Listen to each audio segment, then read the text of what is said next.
इस लेक्चर में हम ट्रांजिशन एलिमेंट्स के कॉम्प्लेक्स और कोऑर्डिनेशन कंपाउंड्स को डिस्कस करेंगे। Now first of all let's take the concept of complex compounds। तो बेसिकली कॉम्प्लेक्स कंपाउंड्स हमारे पास एडिशन कंपाउंड्स की एक टाइप है। नाउ एडिशन कंपाउंड्स बेसिकली खुद क्या चीज़ है?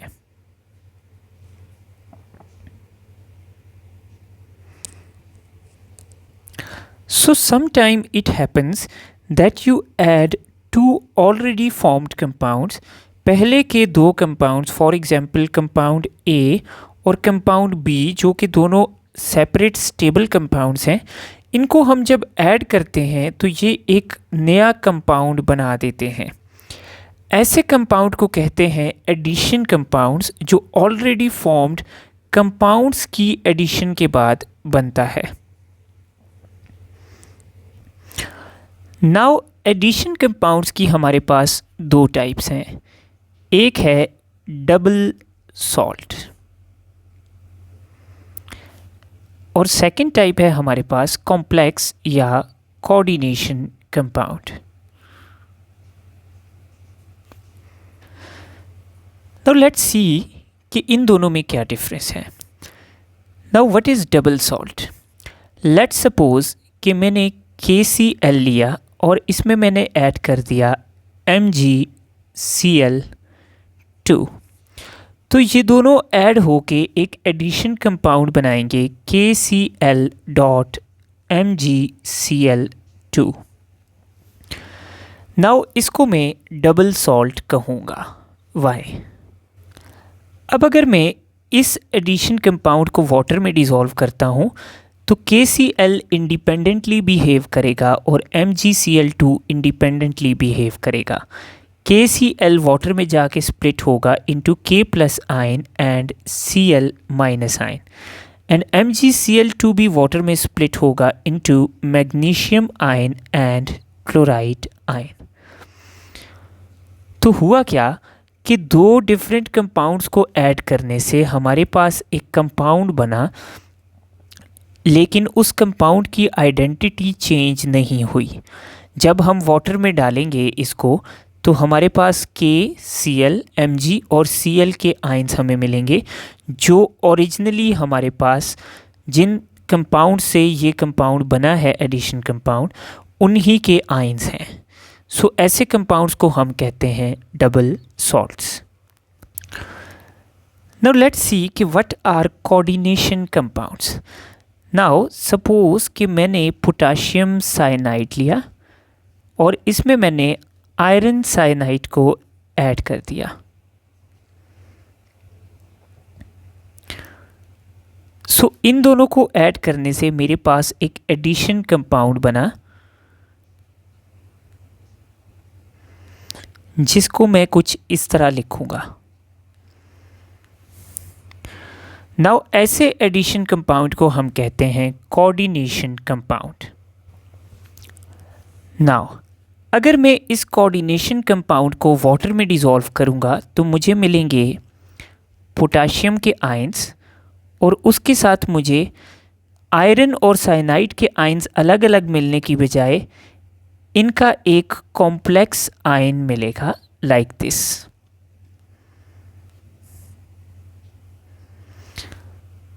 सो ये आ जाता है कोऑर्डिनेशन कंपाउंड के वो कंपाउंड जिसमें हमारे पास जिन कंपाउंड से ये फॉर्म हुआ है उनकी आइडेंटिटी लूज़ हो जाए और नए आयंस बन जाएं, तो ऐसे कंपाउंड को हम कहते हैं coordination compound. Now I have drawn two complex compounds for you. Now यहाँ पर पोटाशियम पर है पॉजिटिव चार्ज और कॉम्प्लेक्स पार्ट पर है नेगेटिव चार्ज। कोऑर्डिनेशन कंपाउंड का कोऑर्डिनेशन या कॉम्प्लेक्स पार्ट वो होता है जो स्क्वायर ब्रैकेट्स के अंदर लिखा होता है। नाउ यहाँ पे स्क्वायर ब्रैकेट्स के अंदर ये पार्ट है, this part is positively charged and chloride is negatively charged. तो हमारे पास जो कोऑर्डिनेशन वाला पोर्शन है, it can either be negatively charged or it can be positively charged. अब हम इसकी डिटेल देखते हैं कि कोऑर्डिनेशन कंपाउंड्स इनको हम क्यों बोलते हैं। नाउ ये जो स्क्वायर ब्रैकेट के अंदर पोर्शन है, I take FeCN6, so this is iron, और ये 6 साइनाइड आयंस हैं जो कि आयरन के इर्द गिर्द हमारे पास मौजूद हैं। नाउ बेसिकली आयरन हमारे पास ट्रांजिशन एलिमेंट है। तो ट्रांजिशन एलिमेंट की एक कैरेक्टरिस्टिक है कि इसके अंदर d ऑर्बिटल्स एम्प्टी फॉर्म में हमारे पास मौजूद होते हैं जो इलेक्ट्रॉन्स को एक्सेप्ट कर सकते हैं, और साइनाइड हमारे पास क्या है, नेगेटिवली चार्ज्ड हैं जो इलेक्ट्रॉन्स को डोनेट कर सकते हैं। तो यहाँ पे आयरन है मेरे पास 2+ की फॉर्म में। Iron is in the form of 2+ ion. तो अगर मैं 2+ की फॉर्म में आयरन की कन्फिग्रेशन देखूं तो नॉर्मली आयरन की कन्फिग्रेशन है 4s2 3d6, लेकिन अगर आयरन 2+ की कन्फिग्रेशन की मैं बात करूं तो इसका 4s एम्प्टी होगा, 4s0, और 3d में हमारे पास 6 इलेक्ट्रॉन्स मौजूद होंगे। नाउ अब आयरन में स्पेस कहाँ से बनती है, तो इसके 4s में 2 इलेक्ट्रॉन्स की स्पेस है। देन इसके जो 3d ऑर्बिटल्स हैं वो टोटल हैं 5 इन नंबर। तो होता क्या है कि ये जो 6 इलेक्ट्रॉन्स हैं ये अपने आप को पेयर अप कर देते हैं बॉन्डिंग से पहले। तो अब ये 6 इलेक्ट्रॉन्स d ऑर्बिटल के पेयर अप हो गए। इसके अलावा आयरन के लास्ट शेल में 4p ऑर्बिटल भी है जो कि टोटल 3 इन नंबर हैं। तो अब अगर मैं आयरन की बात करूं तो आयरन 2 इलेक्ट्रॉन्स 4s में एक्सेप्ट कर सकता है, 2 इलेक्ट्रॉन्स 3d1 में और 2 इलेक्ट्रॉन्स दूसरे 3d में। इसी तरह 2 इलेक्ट्रॉन्स 3-4p में एक्सेप्ट कर सकता है। यानी 2+ की कन्फिग्रेशन में आयरन मेरे पास 6 पेयर्स ऑफ इलेक्ट्रॉन्स को एक्सेप्ट कर सकता है क्योंकि इसके अंदर 6 ऑर्बिटल्स में जगह मौजूद है। तो व्हाट हैपन्स कि साइनाइड आयन अपने एक्स्ट्रा इलेक्ट्रॉन्स डोनेट करता है आयरन के एम्प्टी ऑर्बिटल्स में, और यूं हमारे पास साइनाइड आयन और आयरन के दरमियान कोऑर्डिनेट कोवलेंट बॉन्ड बन जाता है। कोऑर्डिनेट कोवलेंट बॉन्ड वो टाइप ऑफ कोवलेंट बॉन्ड है जिसमें हमारे पास 2 एटम्स एक दूसरे के साथ इलेक्ट्रॉन्स शेयर करते हैं, लेकिन जो शेयर्ड पेयर ऑफ इलेक्ट्रॉन है वो सिर्फ एक एटम की तरफ से आता है, दूसरा एटम कोई कंट्रीब्यूशन नहीं करता शेयर्ड पेयर ऑफ इलेक्ट्रॉन्स में। तो ये म्यूचुअल शेयरिंग नहीं होती नॉर्मल कोवलेंट बॉन्ड की तरह, बल्कि एक्सक्लूसिव शेयरिंग होती है जिसमें सिर्फ एक एटम अपने दोनों इलेक्ट्रॉन्स लाकर दूसरे एटम के साथ शेयर करता है। इसी तरह साइनाइड का जो आयन है वो अपने दोनों एक्स्ट्रा इलेक्ट्रॉन्स आयरन के एम्प्टी ऑर्बिटल्स के साथ शेयर करता है और उसके साथ कोऑर्डिनेट कोवलेंट बॉन्ड बनाता है। तो आयरन का 6 साइनाइड के साथ कोवलेंट बॉन्ड है, तो इसको हम ब्रैकेट में इनक्लोज कर देते हैं। तो ये जो ब्रैकेट के अंदर पोर्शन इनक्लोज्ड है, तो यहाँ पे कोऑर्डिनेशन हुई है, कोऑर्डिनेट कोवलेंट बॉन्ड बना हुआ है, इसलिए इस कंपाउंड को हम कहते हैं कोऑर्डिनेशन कंपाउंड या कॉम्प्लेक्स कंपाउंड। नाउ अगर मैं कॉम्प्लेक्स कंपाउंड की बाकी बॉन्डिंग की बात करूं तो इस कॉम्प्लेक्स पे चार्ज है 4-। अब ये 4 पोटाशियम आयंस के साथ क्या होगा, अटैच, लेकिन इस आयन यानी कॉम्प्लेक्स आयन और 4 पोटाशियम आयंस के दरमियान जो बॉन्डिंग होगी दैट विल बी आयनिक। तो कॉम्प्लेक्स कंपाउंड्स में बेसिकली क्या होगा, ये जो आपके पास कॉम्प्लेक्स वाला पोर्शन है स्क्वायर ब्रैकेट्स के अंदर, इसके अंदर अंदर कोऑर्डिनेट कोवलेंट बॉन्ड होगी, जबकि इससे बाहर दूसरे आयन के साथ इसका बॉन्ड क्या होगा, आयनिक बॉन्ड होगा। तो स्क्वायर ब्रैकेट के अंदर कोऑर्डिनेट कोवलेंट बॉन्ड है और इधर से बाहर क्या है, आयनिक बॉन्ड है। So this is how coordination complexes are formed. Now यहाँ पर हम एक और इम्पॉर्टेंट बात भी कर सकते हैं। साइनाइड आयन इलेक्ट्रॉन डोनेट कर रहा है आयरन को, सो इसको हम इलेक्ट्रॉन डोनर या न्यूक्लियोफाइल भी कह सकते हैं इस रिएक्शन में। और आयरन का एटम इलेक्ट्रॉन्स एक्सेप्ट कर रहा है साइनाइड से, तो इसको हम इलेक्ट्रॉन पेयर एक्सेप्टर या इलेक्ट्रोफाइल भी कह सकते हैं। सो कीप इन माइंड कि न्यूक्लियोफाइल और इलेक्ट्रोफाइल के दरमियान जो बॉन्डिंग होती है that is coordinate covalent bonding. Now let's talk about the different components of complex compounds.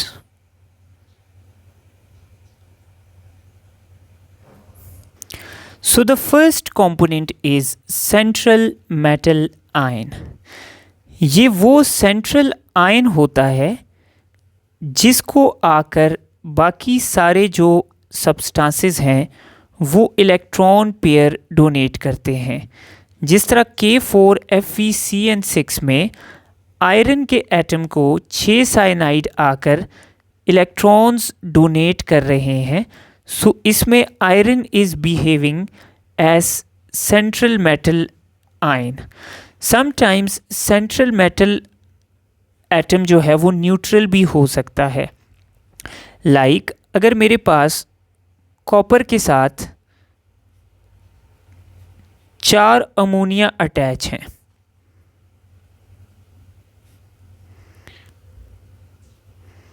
या मैं कोबाल्ट ले लेता हूं कॉपर की बजाय, कोबाल्ट के साथ 4 अमोनिया आकर अटैच हो गए और पूरे कॉम्प्लेक्स में इसके अलावा और कुछ भी मौजूद नहीं है, so this will be neutral, इसकी ऑक्सीडेशन स्टेट ज़ीरो होगी।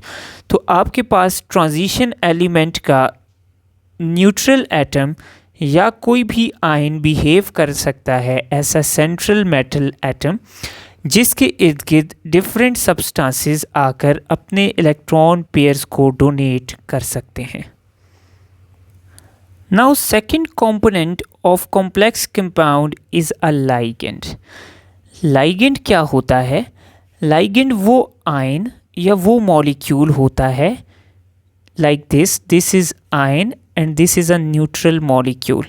तो लाइगेंड वो आयन या वो न्यूट्रल मॉलिक्यूल होता है जो सेंट्रल मेटल एटम को अपना इलेक्ट्रॉन पेयर डोनेट करता है। सो लाइगेंड इज़ दैट आयन और that molecule which donates its electron pair to the central metal atom. Now ligands can either be negatively charged या ligands हमारे पास न्यूट्रल भी हो सकते हैं। तो अगर मैं नेगेटिवली चार्ज लाइगेंड्स की बात करूं तो cyanide ion is a negatively charge ligand. इसी तरह हेलोजन के जो आयंस हैं X minus ions they are also negatively charged ligands.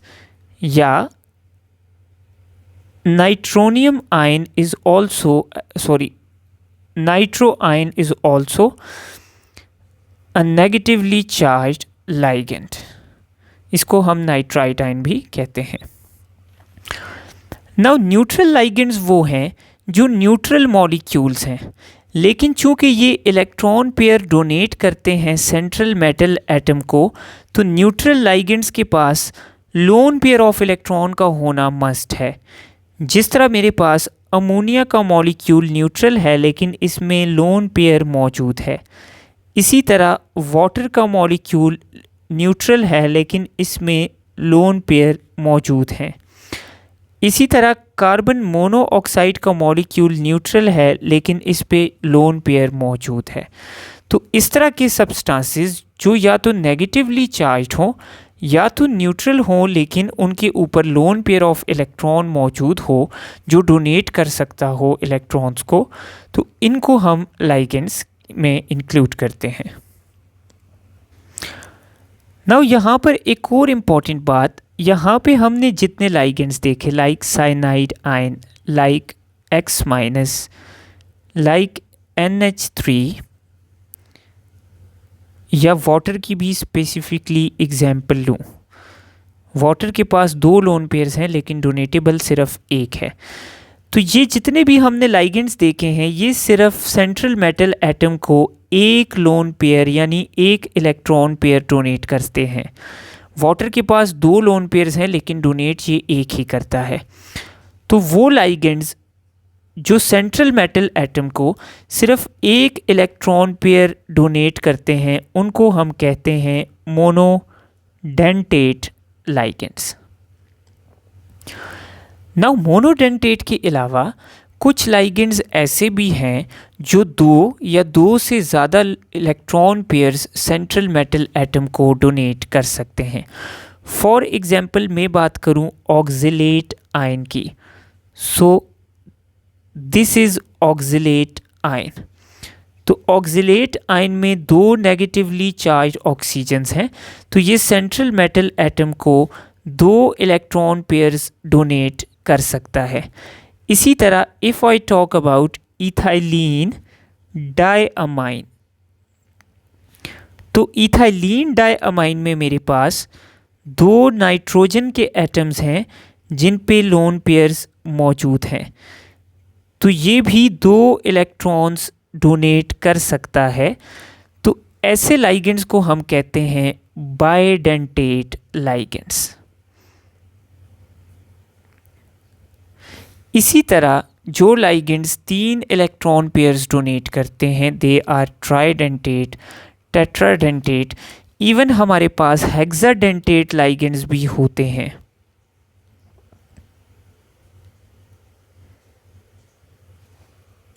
For example I talk about a compound ethylene diamine tetra acetate EDTA।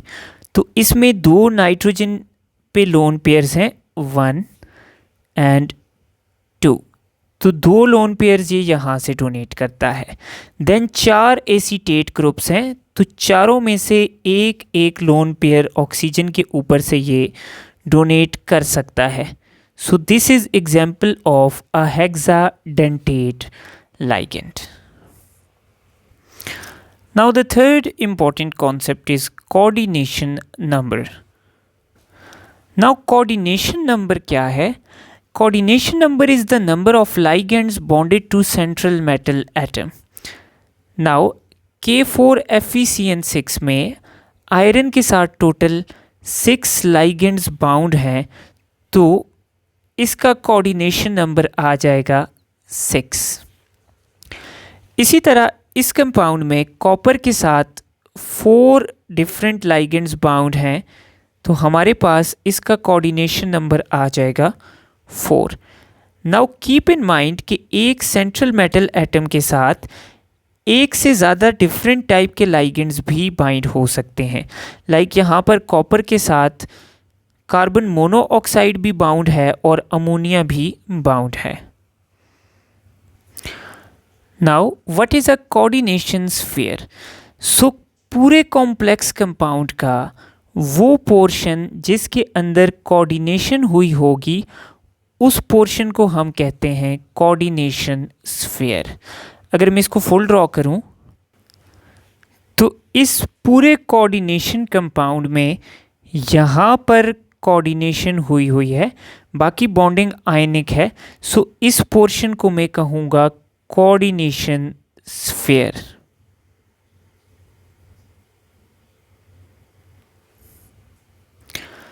Now let's see कि हम charges को कैसे calculate करते हैं। सो इसको हम एग्जाम्पल से देखते हैं। We have 4 potassiums and every potassium is 1 plus charge, तो टोटल पोटाशियम पे चार्ज है 4 प्लस। अब अगर पोटाशियम 4 प्लस है तो न्यूट्रल होने के लिए पूरी कोऑर्डिनेशन स्फीयर पे चार्ज होगा 4 minus. Now the compound is neutral. अब अगर हम कोऑर्डिनेशन स्फीयर के अंदर देखें तो साइनाइड आयन के ऊपर चार्ज है -1, और चूंकि हमारे पास 6 साइनाइड हैं तो टोटल चार्ज है -6। अब इसको ओवरऑल -4 बनाने के लिए आयरन पे चार्ज होगा +2। तो यूं हम कोऑर्डिनेशन कंपाउंड के सारे कंपोनेंट्स का चार्ज कैलकुलेट कर सकते हैं। नाउ लेट्स सी, इस कंपाउंड में सल्फेट आयन इज -2 और कोऑर्डिनेशन स्फीयर ओवरऑल हो जाएगी +2। नाउ अमोनिया न्यूट्रल मॉलिक्यूल है तो 4 अमोनिया पे चार्ज होगा 0 due to being neutral. So overall coordination sphere +2 है, तो इसको +2 करने के लिए कॉपर विल बी +2। इसी तरह अगर हम यहाँ पे देखें तो chlorine is -1, so 2 chlorines will be -2। इसको बैलेंस करने के लिए coordination sphere will be +2। Now यहाँ पर ये ऑक्जिलेट आयन है, हर ऑक्जिलेट आयन पे -2 चार्ज है, तो 2 ऑक्जिलेट आयन पे ओवरऑल -4 चार्ज है। नाउ ओवरऑल कोऑर्डिनेशन स्फीयर +2 है, तो इसको +2 करने के लिए प्लैटिनम पे चार्ज होगा +2, सो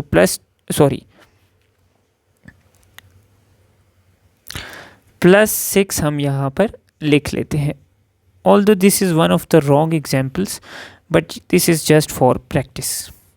सो यूँ हम चार्ज कैलकुलेट कर सकते हैं किसी भी कोऑर्डिनेशन कंपाउंड के किसी भी कंपोनेंट के ऊपर। Now the last concept regarding coordination compound is chelate. Now it is pronounced as chelate. So it is chelate. Now what is a chelate? Now let's suppose कि मेरे पास सेंट्रल मेटल एटम है, इसके साथ 4 ligands ने आके coordination कर ली। सो यहाँ पर इसके साथ 4 लाइगेंड्स आकर अटैच हो गए लाइक दिस। नाउ अगर मैं इस कंपाउंड का स्ट्रक्चर देखूं तो ये सेंट्रल मेटल एटम है और इसके साथ 4 लाइगेंड्स अटैच्ड हैं। So this is an open structure, इसमें कोई रिंग मौजूद नहीं है। नाउ लेट्स सपोज कि मेरे पास एक और सेंट्रल मेटल एटम है, इसके साथ 2 मोनोडेंटेट लाइगेंड्स आकर अटैच हुए लाइक दिस, और यहाँ पे एक बाइडेंटेट लाइगेंड आकर अटैच हुआ। फॉर एग्जांपल मैं ऑक्जिलेट आयन जो कि एक बाइडेंटेट लाइगेंड है उसको यहाँ पर इसके साथ अटैच कर देता हूँ लाइक दिस। तो अब अगर मैं इस कंपाउंड का स्ट्रक्चर देखूँगा तो ये जो पहले 2 लाइगेंड्स हैं ये हमारे पास क्या हैं, ओपन है, लेकिन इस तरफ से कंपाउंड में एक रिंग फॉर्म हो गया है लाइक दिस। तो अब इस कंपाउंड में यहाँ पर रिंग फॉर्म हो गया है।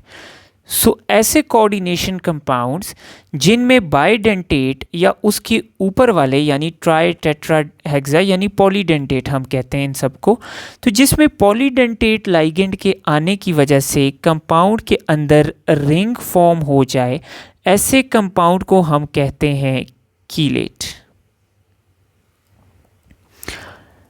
नाउ एक कंपाउंड में कीलेट के आने की वजह से एक से ज़्यादा रिंग्स भी हो सकते हैं। फॉर एग्जाम्पल डाईऑक्सिलेटो प्लैटिनेट आयन की अगर मैं बात करूं तो platinum metal central metal atom है, इसके साथ 2 ऑक्सिलेट आयंस आकर कोऑर्डिनेट करते हैं लाइक दिस।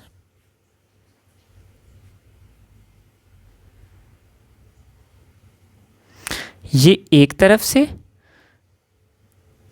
इसी तरह दूसरा ऑक्सिलेट आयन दूसरी तरफ से आकर इसके साथ कोऑर्डिनेट करता है।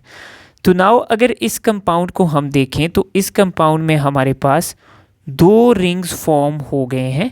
ये कंपाउंड हमें कुछ ऐसा नज़र आएगा, इसमें 2 रिंग्स फॉर्म हो गए हैं। सो कीलेट में एक से ज़्यादा रिंग भी हो सकते हैं। नाउ वाई कीलेट्स आर इम्पॉर्टेंट और इनको हम डिफरेंटली क्यों ट्रीट करते हैं, क्योंकि वो कंपाउंड्स जिनमें रिंग बन जाए यानी कीलेट्स, ये नॉर्मल कोऑर्डिनेशन कंपाउंड से थोड़े से ज़्यादा स्टेबल होते हैं।